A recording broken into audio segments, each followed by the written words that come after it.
you into a storm. One moment you're at peace. The next, your mind is spinning with what-ifs, regrets, fears, and expectations. The truth is, most of our suffering doesn't come from the world. It comes from the way we think about the world. But here's the secret. Your mind is not your enemy. It's a wild horse waiting to be trained. And once you master it, nothing, no person, no failure, no situation can shake your peace. Monks don't walk through fire because they're fearless. They walk through it because their minds are silent. They've learned the art of focus, the strength of stillness, the calm that doesn't waver no matter what the world does around them. And now, you're about to enter that same space of clarity. Not by running away from life, but by learning how to meet it with a mind that no longer trembles. 1. Your mind is the root. Calm it, and life follows. Calm it, and life follows.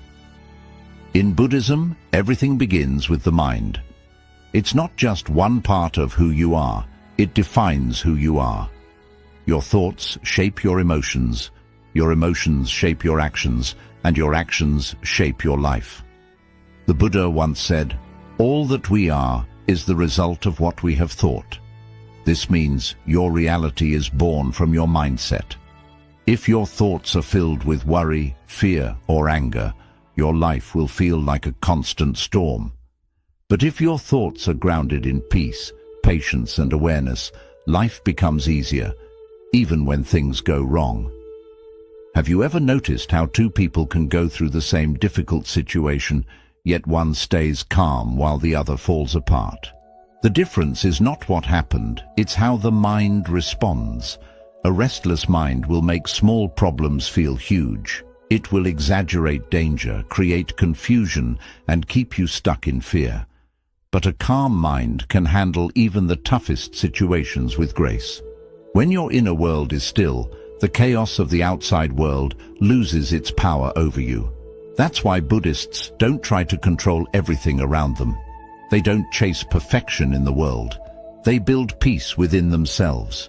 You cannot stop the waves of life, but you can learn how to surf. You can train your mind to respond wisely instead of reacting emotionally. The first step is awareness. Pause, breathe, feel your feet on the ground. Listen to your breath.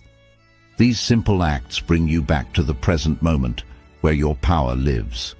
Not in the future you worry about, not in the past you regret, but right here, right now. When you realize that you are not your thoughts, but the observer of those thoughts, you take back control. You stop letting your mind drag you into stories that don't serve you. You start choosing peace over panic, stillness over struggle. So don't spend your life trying to fix everything around you. Fix what's inside. Train your mind daily, just like you would train your body. With time and consistency, your inner calm will become unshakable. And when your mind is calm, life follows. Even when there's noise outside, there's silence within. And that silence is your superpower. 2. Let go of what you can't control. One of the deepest sources of suffering in life comes from trying to control things that are simply not within our power. You try to control how others behave. You try to control the future. You stress over things that haven't even happened yet, or may never happen at all. And while your intentions may come from a place of care, this constant desire to manage every outcome leads to exhaustion, anxiety, and inner chaos. Buddhism teaches a core truth: impermanence. Everything in life changes. People come and go. Circumstances rise and fall. Even your emotions, your thoughts, your beliefs, they shift like the clouds in the sky. So when you cling to something as if it's permanent, you suffer. When you expect life to stay exactly the way you want it, you create unnecessary pain for yourself. You see, worry is often a sign that you're trying to grip life too tightly. It's your mind's way of saying, "I don't feel safe unless I'm in control." But the truth is, you never had full control to begin with. You can't control how someone feels about you. You can't control the outcome of every decision. You can't even fully control your own thoughts without awareness and training. What you can control is your reaction, your attitude, your inner balance. Letting go doesn't mean giving up. It doesn't mean becoming passive or careless. It means you stop trying to force life to match your expectations, and instead, you begin to flow with it. You learn to trust the rhythm of things. You plant your efforts, but release your grip on the outcome. Ask yourself this powerful question: is this within my control? If the answer is no, breathe and let it go. If the answer is yes, focus on what you can do, and then let the rest unfold. Imagine holding a rope that's burning your hand. The longer you hold on, the more it hurts. But the moment you let go, the pain begins to heal. That's what happens when you release control over things that were never yours to manage.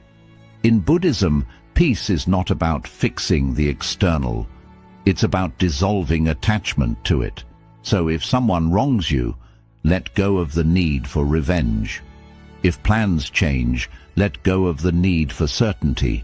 If life surprises you, let go of resistance. Because on the other side of letting go is freedom. And in that freedom, you'll find what worry could never give you: clarity, calm, and deep inner peace. 3. Practice presence. Most of the suffering in your life doesn't come from the present moment. It comes from your mind wandering away from it. You worry about what might go wrong tomorrow. You replay things you wish you could change from yesterday. And in doing so, you miss the only place where peace can truly exist: right now. Buddhism teaches that the present moment is the only reality. The past is gone. The future hasn't arrived. The only time you can breathe, act, think, grow, or feel is now. But because our minds are constantly distracted, jumping from thought to thought like a restless monkey, we rarely experience this moment fully. Think about how often you eat while scrolling on your phone, walk without noticing the ground beneath your feet, or listen to someone speak while already planning your response. We're physically present, but mentally elsewhere. This disconnection creates anxiety, tension, and a feeling that life is always slipping through our fingers. When you learn to anchor your awareness in the present, something shifts. You stop resisting life, and you start experiencing it. You begin to notice the taste of your food, the warmth of the sun, the sound of the breeze, the way your breath rises and falls. Even ordinary moments become beautiful when you're fully there to witness them. Presence is not about making the moment perfect. It's about being awake to it as it is. If you're sad, be present with the sadness. If you're joyful, savor that joy. If you're in pain, bring your attention gently to that pain, without judgment. The goal is not to escape the moment, but to enter it more deeply. Mindfulness meditation is one way Buddhists cultivate this presence, but you don't need a cushion or a quiet room to practice. Every moment is an opportunity. Washing the dishes can become a meditation. Walking to your car, drinking tea, breathing. The key is awareness, bringing your full attention to what is. And here's the secret. And here's the secret. The present moment is rarely as overwhelming as your thoughts about it. When you stop imagining all the what-ifs and regrets, you'll find that this moment, just as it is manageable, even peaceful. When your mind stays in the now, it stops chasing problems that haven't happened and grieving things that no longer exist. You become grounded, steady, unshakable. So slow down, breathe, come back to where your life is actually happening, not in the mind, but in this breath, this step, this heartbeat, because this moment is your life. And when you give it your full attention, it gives you peace in return. 4. Observe. Don't absorb. Detach from the drama. One of the greatest skills you can ever develop for inner peace is the ability to observe without absorbing. In Buddhism, the mind is often compared to a clear lake. Every thought, emotion, or situation that enters it is like a ripple on the surface. But the lake itself, its essence, remains still and unshaken at its depth. The problem is, most of us never learn how to simply watch the ripples. We jump into them, identify with them, and let them carry us away. Every day life throws noise at you. Someone says something rude, you get a disappointing message, plans fall apart, and instantly your mind reacts. Why did this happen? What did they mean by that? I'm angry, I'm hurt, I'm offended. Without realizing it, you become the thought, you become the emotion. You absorb it, carry it, and suffer under its weight. But what if you didn't have to? Buddhism teaches you that you are not your thoughts. You are not your emotions. You are the awareness behind them. Just because a thought appears in your mind doesn't make it true. Just because you feel angry doesn't mean you need to act on it. You can witness it, breathe through it, let it pass like a cloud in the sky. This is not suppression. You're not denying your emotions. You're honoring them by giving them space, but not power. Think of your mind like a room with many guests. Some are loud, some are calm, some bring joy, others bring pain. You are not those guests. You are the host. You can choose which ones to interact with, which ones to thank and release, and which ones you simply let pass through. This practice is called non-attachment. It means learning to notice your thoughts without clinging to them. When you get good at this, your emotional reactions stop owning you. Someone may try to start drama, but you don't absorb it. A triggering situation may unfold, but you stay rooted in calm. The world may continue to spin in chaos, but your inner world becomes like a quiet temple. You can hear the noise, but it doesn't enter you. You become the eye of the storm.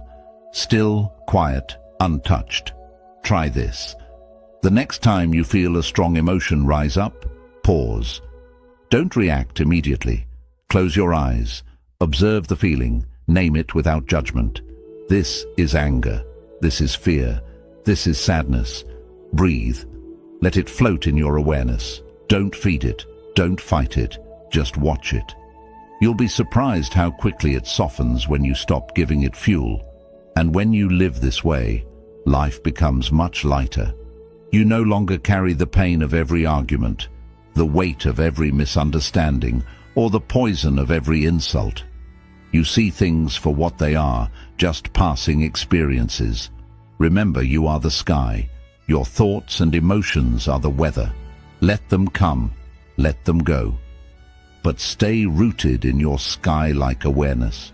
When you learn to observe without absorbing, you don't become cold, you become free. And in that freedom, you discover a level of peace that no drama, no person, no situation can ever take from you. 5. Repetition is power. Train your mind like a muscle. Most people believe that peace is something you stumble into by accident, something that just happens when life finally becomes perfect. But Buddhism teaches the opposite. Peace is not an accident. It's a discipline, a practice, a mental habit built through repetition. Think of your mind like a muscle. If you never train it, it becomes weak. It reacts emotionally to every little problem. It panics under pressure. It gets distracted easily, anxious quickly, and defeated often. But when you train your mind daily, intentionally, it becomes sharp, strong, and unshakable. Just like the body grows stronger through exercise, the mind grows calmer through repetition. In Buddhist monasteries, monks don't just meditate once and call it a day. They return to the cushion over and over again, every single morning. Not because it's easy, but because they know consistency builds power.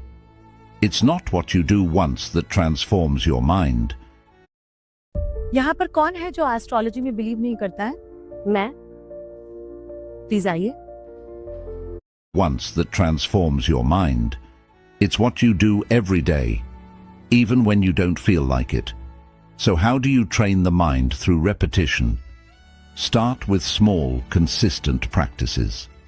Every morning, sit in silence for 5 minutes and follow your breath. Watch your thoughts come and go like passing cars without chasing any of them. When your mind wanders, gently bring it back to the breath, again and again. That act of returning is where the strength is built. Repeat calming affirmations. Read a few lines of wisdom daily. Reflect on impermanence every time you feel yourself clinging to outcomes.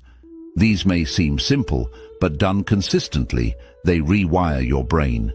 They build new mental patterns that replace worry with presence, reactivity with stillness, chaos with clarity. It's not about perfection. Your mind will wander. You'll feel restless. You'll forget. That's okay.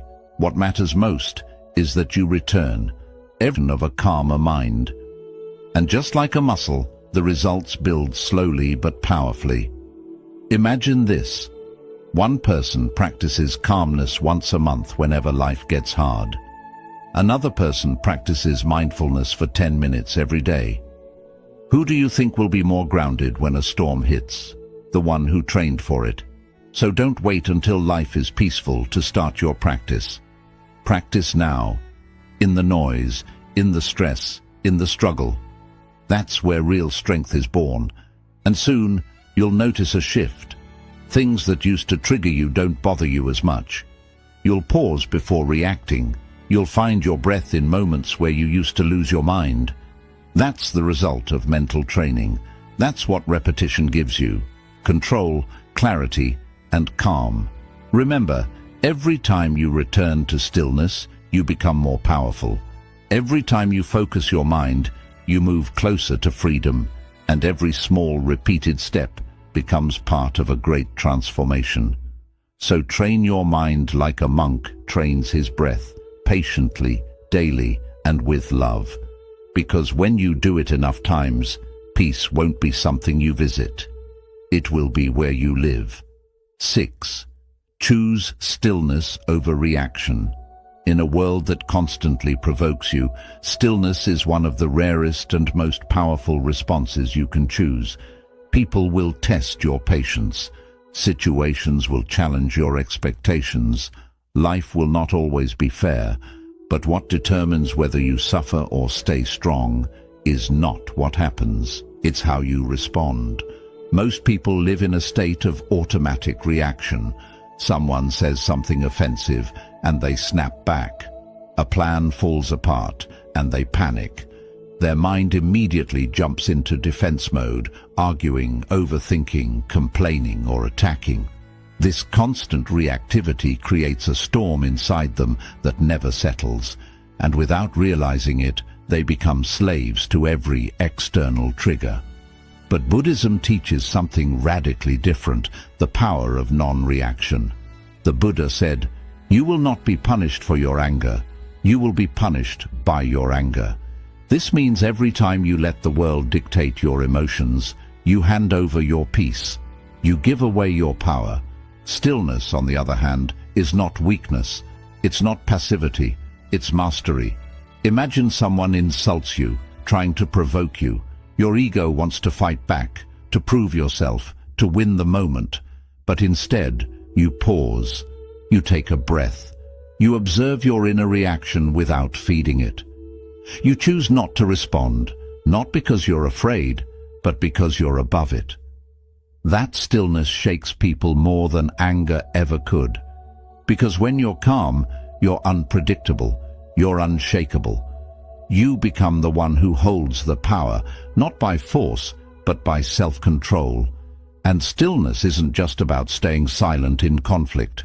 It's a way of moving through life. Stillness is walking away from drama instead of fueling it. Stillness is listening to understand instead of speaking to defend. Stillness is taking a deep breath before reacting to bad news. Stillness is sitting with your discomfort instead of escaping it through distraction. Stillness is allowing things to unfold without trying to force them. But how do you choose stillness in a world that rewards loud reactions? You train for it. Like a warrior sharpens his sword, you sharpen your awareness. Through daily meditation, mindful breathing and reflection, you build the space between stimulus and response. In that space lies your true freedom, the ability to respond with wisdom instead of reflex. Here's the truth. You don't need to attend every argument you're invited to. You don't need to fix every misunderstanding. You don't need to explain yourself to people committed to misunderstanding you. When you've found peace within, their chaos can no longer pull you out. Stillness is not the absence of emotion, it's the control of it. You might still feel anger, fear, or sadness, but you don't let those emotions drive your behavior. You acknowledge them and then choose your action with clarity. This is the path of the wise. Think of a candle in the wind. If the wind is too strong, the flame flickers, struggles, and eventually dies. But in stillness, protected, calm, the flame burns bright. Your inner flame is no different. If you constantly react, you'll burn out. But if you learn to stay centered, your inner light will guide you through anything. In moments of pressure, ask yourself, is reacting to this worth my peace? Will this matter tomorrow, next week, next year? Am I responding from ego or from awareness? When you choose stillness, you don't lose. You win in the deepest way. You rise above noise. You conserve your energy. You earn respect, not through fear, but through presence.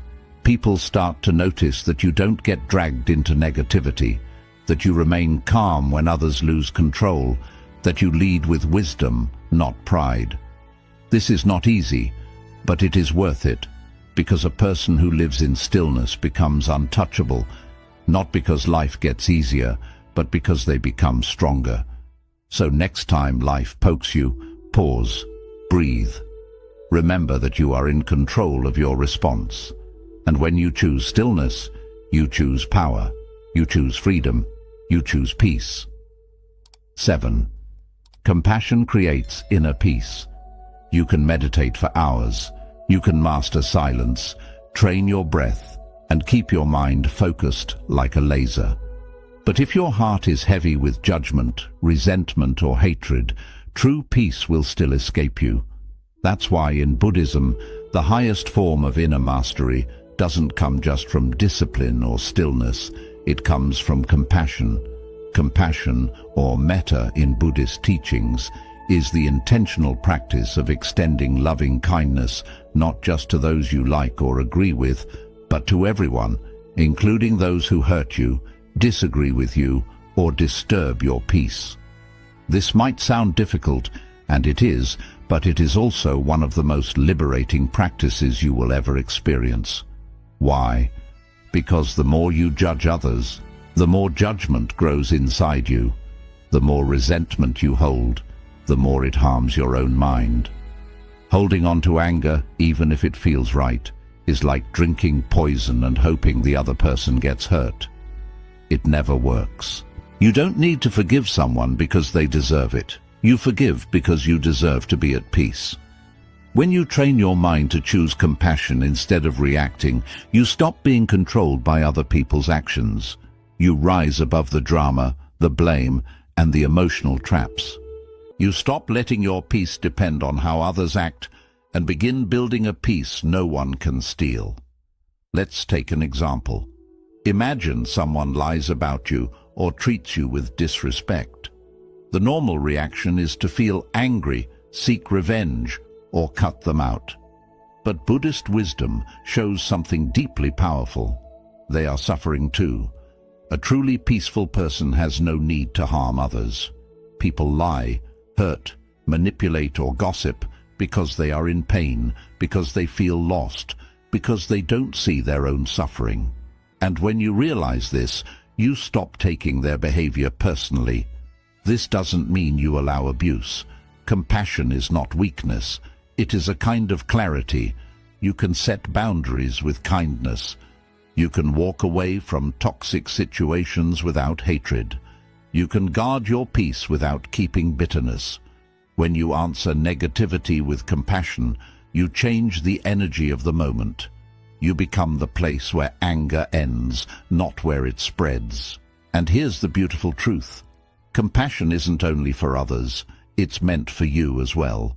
Many people carry shame, guilt, and self-hatred. They keep punishing themselves for the past. They replay memories they wish were different. But peace doesn't come from being flawless.